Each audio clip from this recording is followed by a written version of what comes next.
Katanya Leonardo da Vinci, there are three classes of people. Those who see when they are shown. Dan yang ketiga, those who do not see. Manusia itu ada tiga. Yang pertama, orang yang mau melihat, orang yang paham. Yang kedua, orang yang mau melihat kalau ditunjukkan. Yang ketiga, orang yang tidak mau melihat, tidak mau memahami. Yang pertama ini orang cerdas, orang pinter, orang aktif. Dia mandiri, dia maju karena dirinya sendiri. Tidak butuh dorongan, tidak butuh motivator. Karena kalau untuk maju kamu butuh motivator, ya mungkin kamu tidak maju-maju. Karena kamu nunggu didorong. Motivator itu kan pendorong. Jadi, jadilah orang yang bisa memotivatori dirimu sendiri. Those who see. Yang butuh motivator tadi nomor 2. Those who see when they are shown. Dia mau memahami kalau, dia mau melihat kalau ditunjukkan. Tidak mau nyari sendiri. Pinginnya dituntun.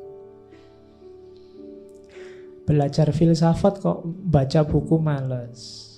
Kemudian bikin tulisan males, maunya diceramai terus di ngaji filsafat. Ya, itu namanya those who see when they are shown. Minta dituntut terus.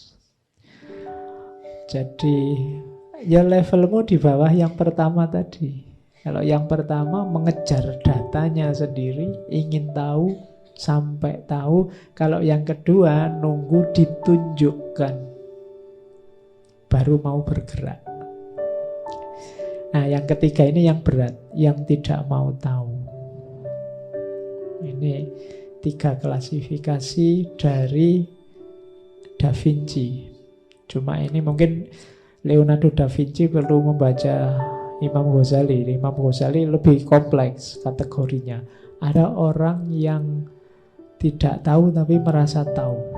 Ada orang yang tahu tapi merasa tidak tahu. Ada orang yang tidak tahu dan dia tidak tahu kalau dia tidak tahu. Itu lebih. Imam Ghazali kan gitu klasifikasinya. Hari ini kan banyak orang yang tidak tahu tapi dia tidak tahu kalau dia tidak tahu. Akhirnya dia gayanya kayak orang tahu-tahu. Apa tahu-tahu itu? Kayak orang tahu aja padahal dia tidak tahu apa-apa. Oke. Orang kayak ini agak susah. Kalau menurut Imam Ghazali orang semacam ini yang menyesatkan. Ada yang kayak orang tidur. Kayak orang tidur itu orang ini tahu tapi dia merasa tidak tahu. Bangunkan katanya Ghazali. Orang ini kayak orang tidur. Ya kalau kamu tahu dan merasa tahu, alhamdulillah. Kamu tidak tahu dan merasa tidak tahu itu bagus. Karena kamu tidak akan menyesatkan orang dan mungkin kamu selanjutnya belajar biar tahu. Atau kalau yang ketiga tadi ya kamu tahu tapi tidak tahu kalau kamu sudah tahu. Mungkin karena kamu kurang introspeksi, jadi sebenarnya kamu sudah ngerti. Tapi kamu kayak orang tidur perlu dibangunkan. Yang bahaya itu yang terakhir. Orang yang tidak tahu bahwa dia tidak tahu, itu repot. Kemana-mana ngasih tahu orang, menasehati, membimbing, padahal dia sendiri tidak tahu. Itu pun yang dibimbing kok ya manut aja. Nah, orang semacam ini perlu hati-hati kita hadapi. Oke, jadi yang pertama cerdas, those who see. Atau yang kedua, those who see when they are shown. Mungkin ini orang yang agak males. Dan yang ketiga, those who do not see. Orang yang tidak paham, tidak mau tahu.